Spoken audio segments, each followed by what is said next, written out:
everyone, it's Miss Amy, and today for Book Talks, I am going to do some great non-fiction. So, this one is a National Geographic Kids book.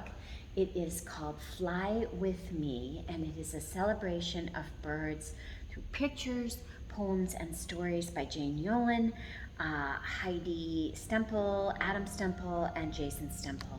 And it includes beautiful illustrations, cool informations like the ruffed grouse can eat hemlock seeds and other poisonous plants. And then it has poems like this one here about a swallow, and there is a poem there. Jane Yolen wrote some poems, Hush Little Baby, adapted by them. It's just fabulous and a really cool way to go about celebrating birds. And it is a fairly new book in the last few years. Love it. So if you're a bird fan, check it out. This one is called Spilling Ink, and this is a young writer's handbook by Ann Mazer and my friend Ellen Potter, and illustrated by Matt Phelan. And it is all about giving kids like writing prompts and talking about what it's like to be a writer, just all kinds of things that you need to know about getting inspiration for writing and how to write and taking observations and doing research and just being an all-around writer. So this is a great story if you like to read and you like to write, or maybe you don't like to write and just need cool ideas. Check this great book out.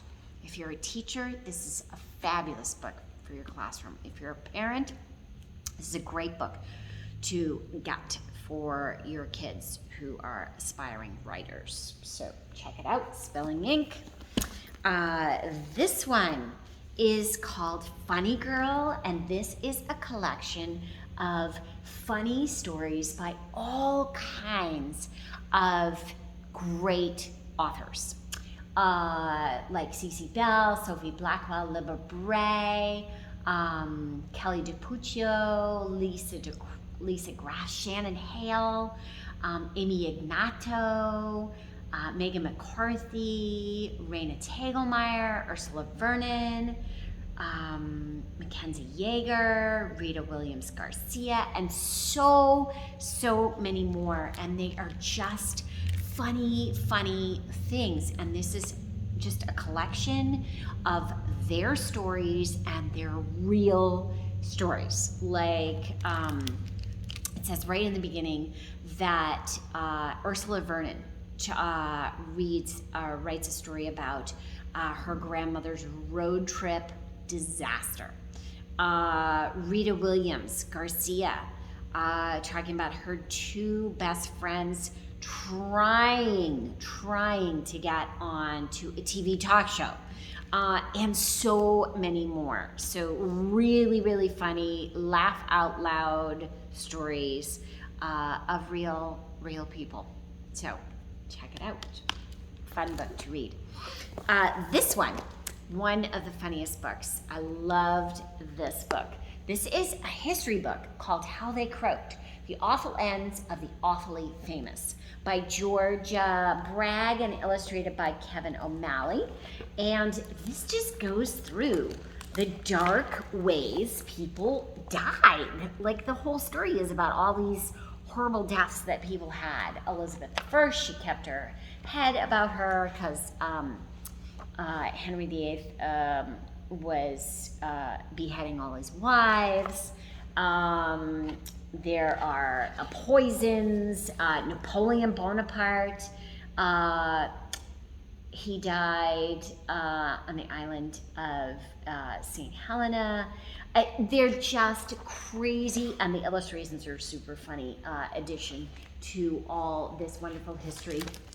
And it has people like Marie Antoinette beheaded, King Tut was super young, Julius Caesar stabbed to death, Cleopatra, Christopher Columbus, Henry VIII, Pocahontas, Galileo, Marie Antoinette, Marie Curie, Albert Einstein. So all the crazy ways that people have died. These people.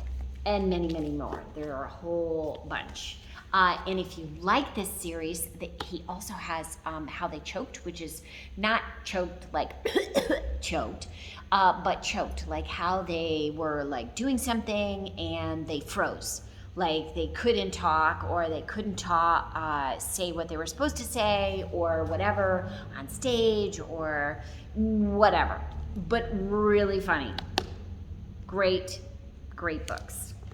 The last one is called Rise Up, and this is Amanda Lee's book, illustrated by Amy Blackwell, and it is ordinary kids with extraordinary stories. So these are kids who have made change and followed in the footsteps of remarkable adults, and you could make a change. Maybe there's something that you're passionate about, or you want to advocate for, or whatever. Well, read these kids' stories and you might get inspired, or maybe you can make a change or do something to help even your school or just your small community, because little baby steps help the world in so many ways. Make positive changes and do good for all kinds of things. So check these wonderful, wonderful books out of the library. Check them out at your local bookstore. Yeah, great nonfiction reads. Perfect as we come into summer. Hugs, Miss Amy.